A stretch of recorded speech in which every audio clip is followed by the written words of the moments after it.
Чего мы не поднимаем? Мы не социализм, мы капитализм. Мы не можем поднять ничего, нами руководят торгаши. И ничего вы вмешаться в это не можете. Ни я не могу вмешаться в процесс моего показа на РЕН-ТВ, ни вы не можете, что выше пояса. Конечно, разве могло подобное случиться в советское время, чтобы то, что несет Comedy Club или Дом-2, получили на советском телевидении? Да о чем вы говорите? А разве могли чеченцы разъезжать по улицам с оружием в Москве? Да что вы, много чего не могло. И не надо говорить, что в советское время вот молодые девчонки сидят, что в советское время все было плохо. Что за чушь?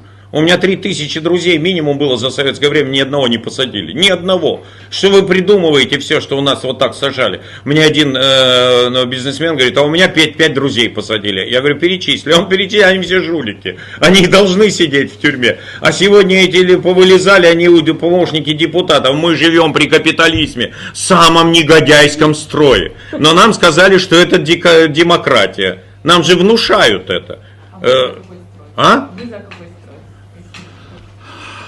А демократия это строй, по-твоему? Кто-то. Вы же не учили Ленина, вы не знаете, что такое строй. Строй это отношение к средствам производства. У Ленина надо поучиться. Он теоретик был великий.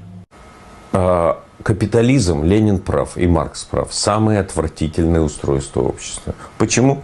Потому что самые плохие качества человека делают его внешне успешным.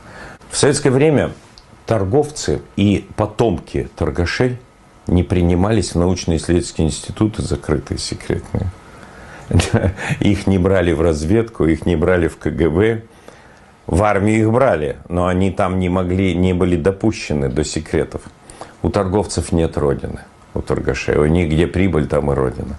А сегодня мы лежим под торгашами.